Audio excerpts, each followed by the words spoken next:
I will attest na hindi totoo.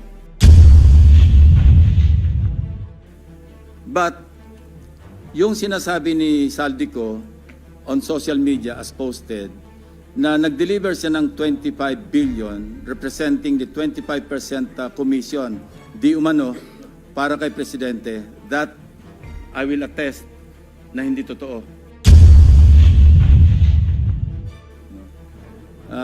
Yun talaga absolutely untrue or false.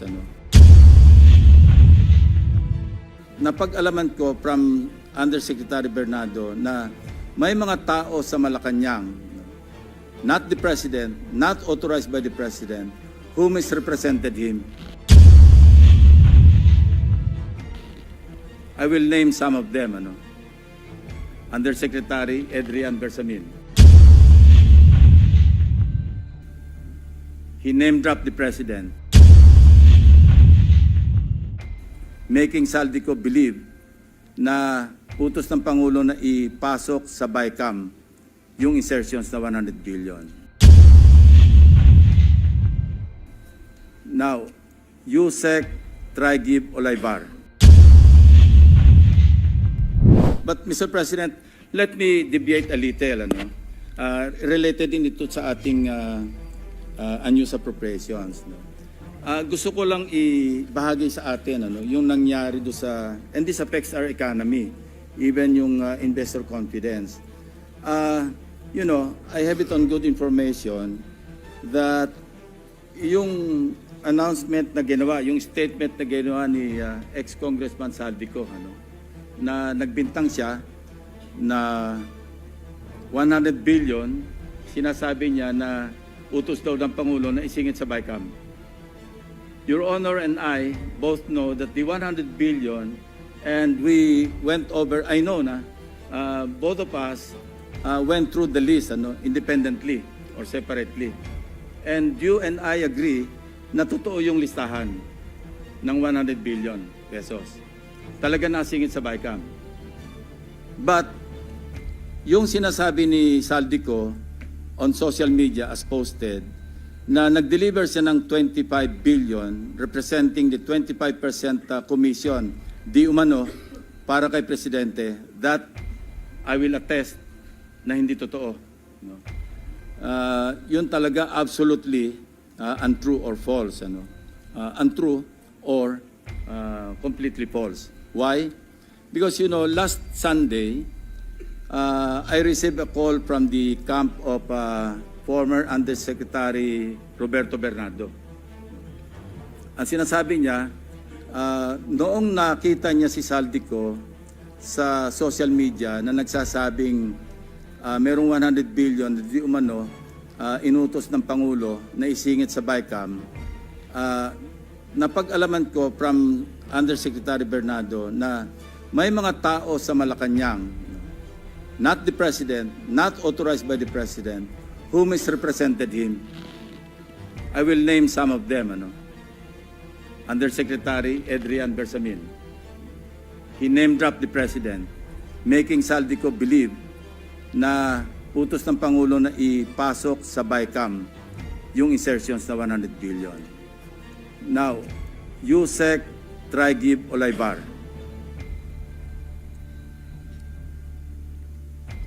Other personalities. Anyway, regarding the 100 billion, binrake down, kasi nireview niyo yung kanyang notes.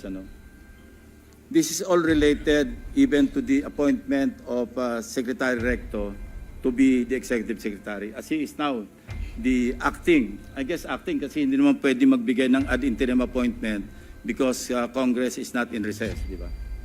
So, okay. Anyway, ang sabi niya sa akin, hindi po totoo yan, Mr. Senator. Kasi ang breakdown ng 100 billion, 81 billion, yun yung na-assign sa DPWH. Yung 29 billion, other agencies. Hindi niya alam. Out of the 81 billion or out of the 100 billion, yung sa 81 billion, 52 billion, siya ang personal na nag-handle. Ako po nag-handle nun. Nasa notes niya, ito yung kanyang table, binigyan niya ako ng kopya. 51.01, I think almost 52 billion. Anyway, so 52 billion, yun yung personal hinandle niya. And talagang sabi niya, naghatid ako ng pera as kickback. But not to the President, but to Yusek Olaybar. And sabi niya, ang pag-alam niya, kasama si Yusek Adrian Bersamin. 8 billion pesos, Mr. President, in at least 10 deliveries. The modus that yung arrangement nila is, may tigisa silang armored van.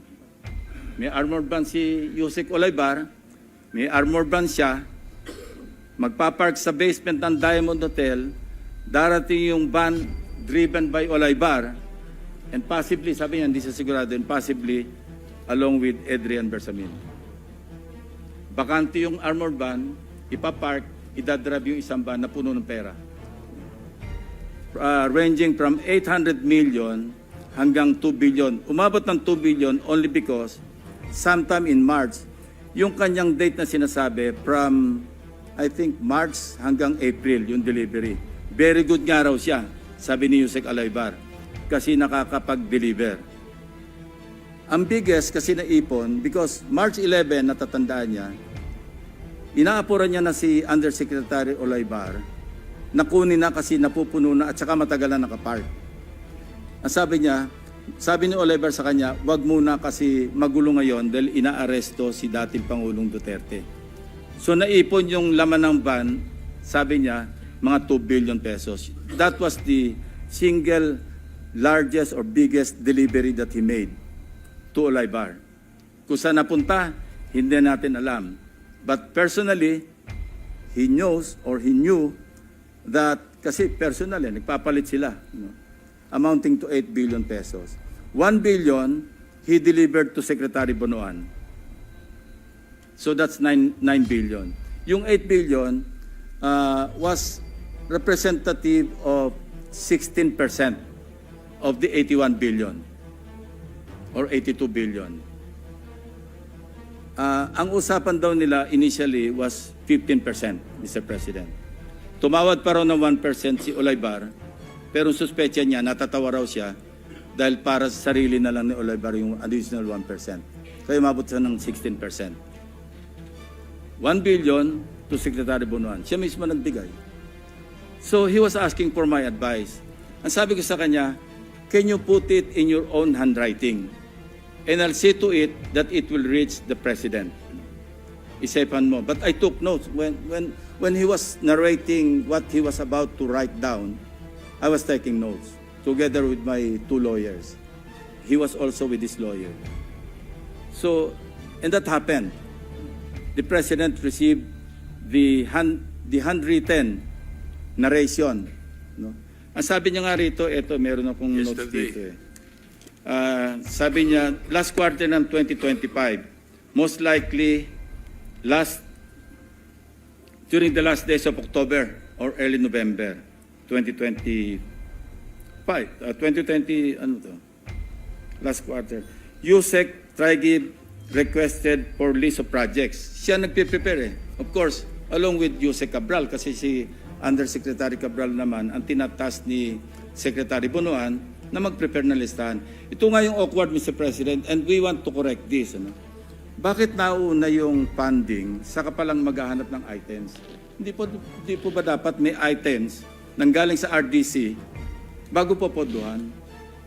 Complete with program report, complete with planning.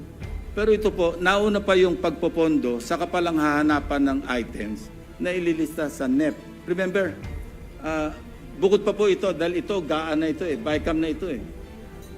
And mind you, even during the NEP, anyway, mamaya ko na itakil yun. Ito yung sinabi niya rito. No?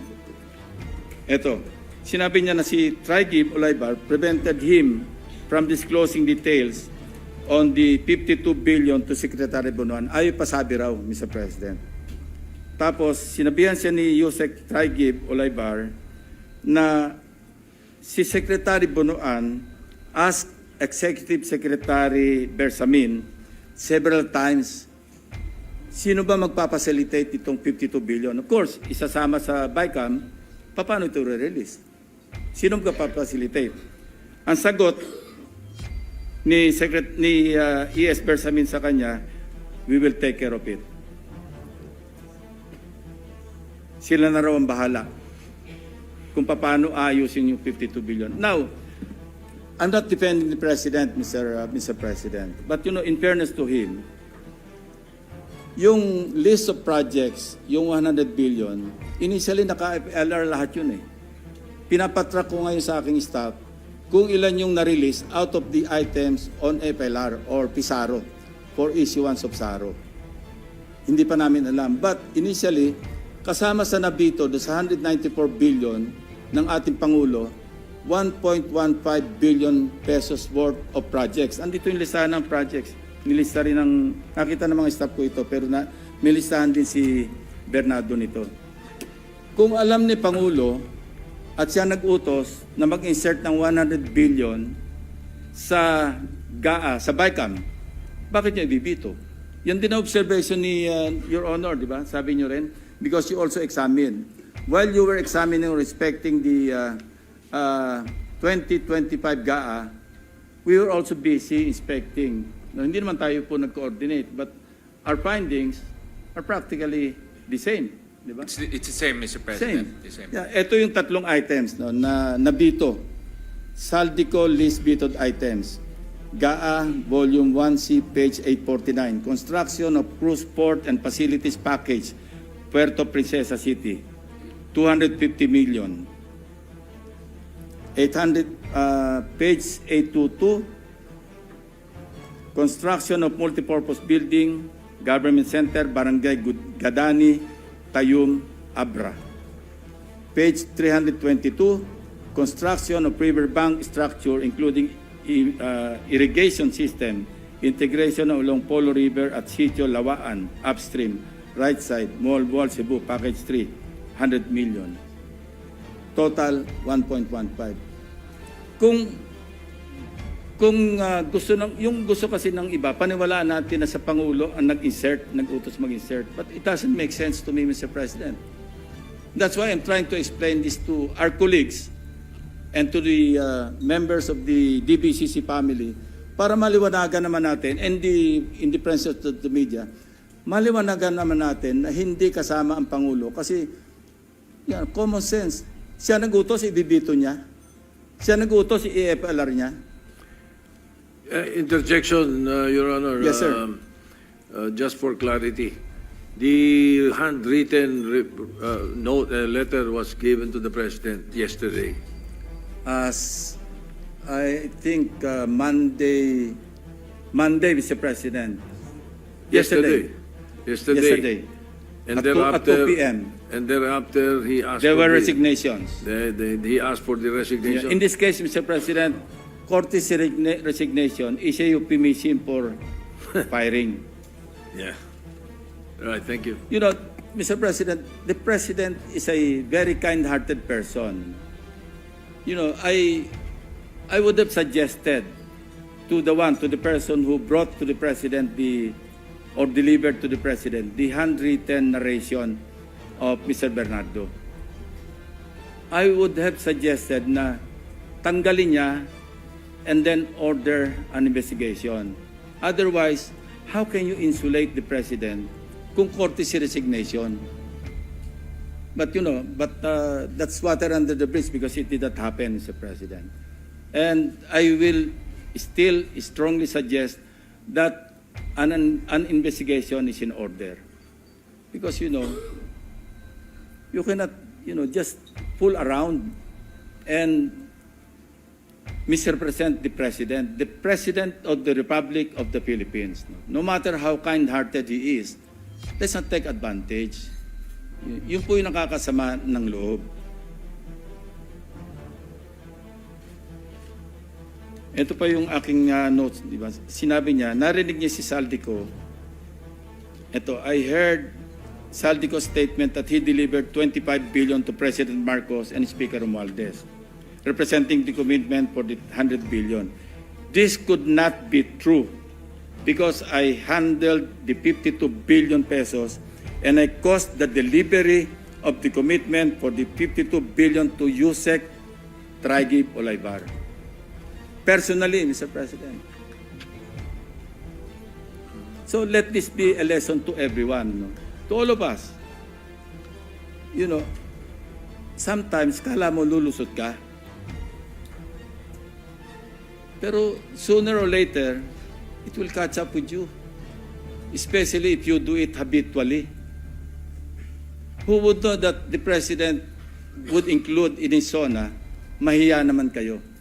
Who would know that I and my staff would work after hearing the President's message on several case studies, Oriental Mindoro, First Bulacan District. Who would know that Senator Marcoleta would call for a motu proprio investigation in the Blue Ribbon Committee? Wala po nakakaalam nito. Wala, para rin itong mga projections, wala makakapredict. These are, unpredictable variables that could explode right in our faces, and it would be too late for those responsible to repent. Ang masama rito, Mr. President, apektado yung buong bansa eh. Naglayo ang investors. Stock market is down. Yung po yung masakit dito. So, I'm appealing to our co-workers in government. I think we've reached the point na dapat isipin natin, enough is enough.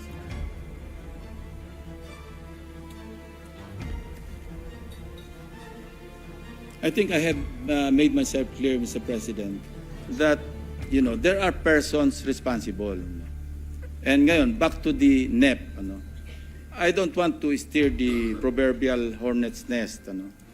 Pero ito pa yung isang practice. Alam nyo, sinabi ko na nga ito na, and I think the distinguished sponsor will agree with me, that the 2025 GAA is the most corrupt.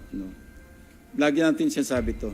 And I would like to describe it as a national budget that is corrupt to the core, from start to finish. I have a document that I have also acquired. NEP pa lang, katakot-takot na po yung naka-insert. I've seen in that document, yung ilan lang ang aking babanggitin. Secretary Bonoan, allocable ito, allocable, non-allocable. SMB Batch 1, SMB Batch 2. SMB is Secretary Manuel Bonoan. Batch 2, Batch 3. Ang binanggit lang ni Yusek Bernardo, meron siyang 5 billion a year for 3 years kay Secretary Bonoan. Kaya nagkwenta kami ni Senator Kiko Pangilinan, di ba? Na 15 times 15 kasi 15%. That's 2.25 billion. I discovered in that document, aside from SMB, meron pang SMB Batch 1, I think 18.5 billion. Then there's another SMB Batch 2. Basta ang total, 25.5 billion. He's not even a legislator, Mr. President. And many more. Nakalagay, House Leadership, 143.5 billion. Of course, we also learned from the hearings na sa NEP pa lang, pag napasok, may 10% eh. And that's new to us because hindi natin alam to eh. Nalaman lang natin to sa mga hearings eh. Now, 143.5 billion. Mag-advance ng 10%. Magkano nawala sa Kaban ng Bayan? 14.35%. Write-off.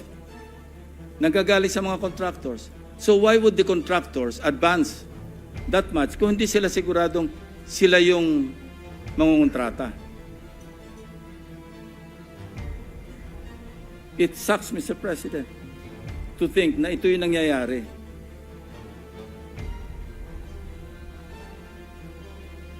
Mr. President, Yes, Mr. if I may, President. this might not be related to the budget, but since na pag-uusapan na rin po itong issue, paano po, and if the permission of Senator Lacson, base ho sa inyong kwento ho, sa inyong salaysay, si Yusek Trigib at si ang PLLO dati, si Adrian Bersamin, nakapag-insert po ng 81 billion in the BICAM. Paano po itong dalawang tao na hindi naman po high level ang kanilang posisyon na kumbinsi ho ang mga mambabatas na mag-insert ng 81 billion pesos po sa BICAM? Perception, Mr. President. Sinong hindi maniniwala kapag Bersamin ang nagsabi na utos ni Presidente na mag-insert kayo? Now, regarding the items, may tulong po yung DPWH. I would assume Undersecretary Cabral. Because siya naman talaga yung nagpe-prepare ng list. Siya yung nagko-consolidate to find out baka merong redundancy, merong mga hindi viable, merong repeat projects. Siya lahat yan eh.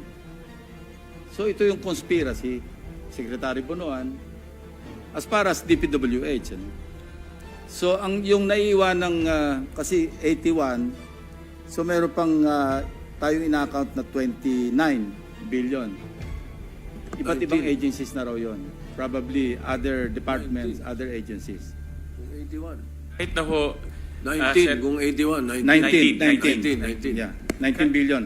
Sorry. sa pagkaalam ko ho sa mga ganitong proseso, marami mo hong nagbabantay. Andyan po yung House, andyan yung Senate, andyan yung DBM. At 81 billion at BICAM ho, napakalaking... 100 billion, Mr. President. 100 billion. 81, sa DPWH lang Correct. yun. Yung 100 billion at BICAM, napakalaking movement po ang mangyayari. Bakit ho hindi na i-report ho to? Mr. President, that's why I laud your effort na maging transparent hanggang BICAM.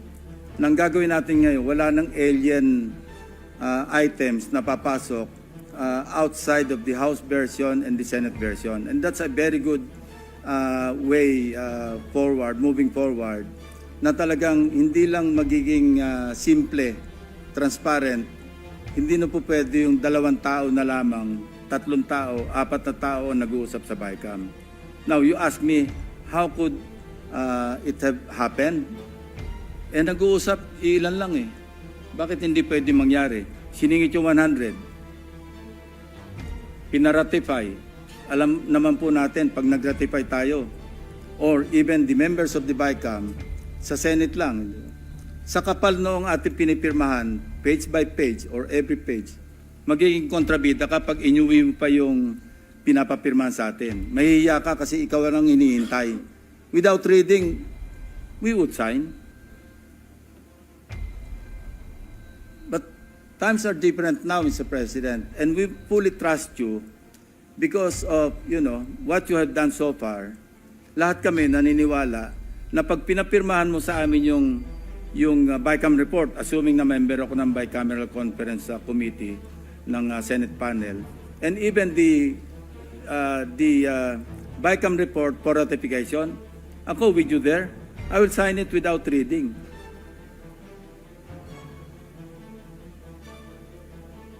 But the point is, Mr. President, first, ang gusto ko lang i-emphasize, i-reiterate, wala pong kinalaman ang Pangulo at wala siyang natanggap na 25 billion at wala ring delivery si Saldico. Imposible, sabi nga ni Bernardo, imposible siya mag-deliver ng 25% kasi ako yung nag-handle, ako nag-deliver ng 8 billion. Saan kukuha ng 25 billion si Saldico? Eh yung 81 billion, by the way, yung 29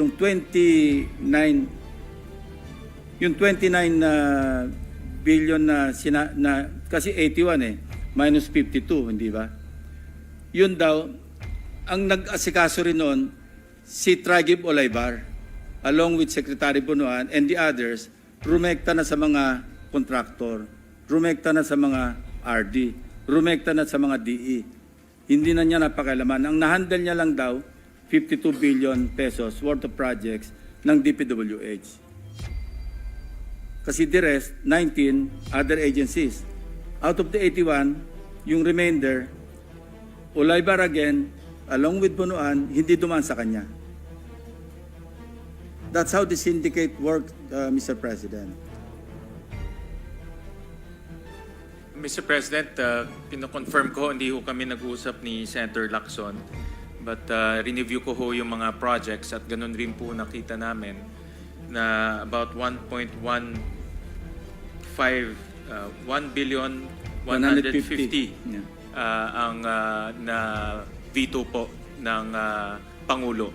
So yun rin po yung aking nasa isipan, kung ito po ay manggagaling sa kanya, bakit naman niya i-veto to? At nakita rin ho namin yung mga, may tinignan din ho yung mga list of contractors ho doon. Kasi in-identify ho yung mga contractors.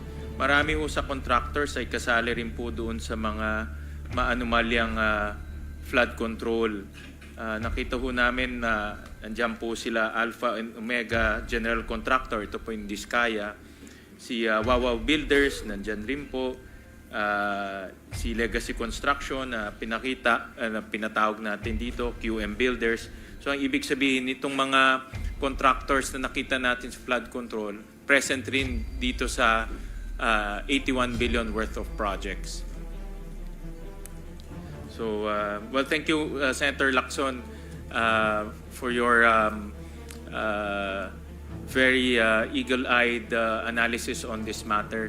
At yan rin po yung aming pag-iingatan moving forward, lalo na pagdating sa BICAM. And I've mentioned this many times na hindi na ho tayo papayag doon sa mga alien na projects, meaning projects na wala po sa original proposal at bigyan nilang papasok sa BICAM. I mentioned this many times dahil unang-una hindi ho na pag-usapan yan at pangalawa, masisira po yung buong budget process. And then live stream. The Yes, BICAM, whether big or small, will be live stream. There will be no more small BICAM. It will be live stream, no, this budget. So Irene will no longer cry. And I hope this, you know, Alam what- niyang alam ko. and I hope, Mr. President, what Senator Gatchalian has started can be sustained sana. Not only in the 2026 budget, sana all the way na. Kasi this is a painful lesson para sa atin lahat, Mr. President. You know, it pains me to see familiar names, some of them. The Executive Secretary is a good friend of mine, Mr. President. It pains me to mention his name.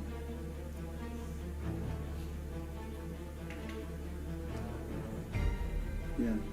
Anyway, Mr. President, may I ask for a few minutes suspension? Natutuyo na naman yung lalamunan ko. Yes, sir. Okay, it's I will continue my interpellation na afterwards. Maybe if there's, right. Just a few minutes, okay. kung merong ibang colleagues who wants, among our colleagues who may want to Well, take over based on first. the schedule, you're the last one to As for a the DBCC. DBCC. Huh? Seven Rafi Tumbo is coming down. Okay. So in the meantime, session is suspended for a few minutes.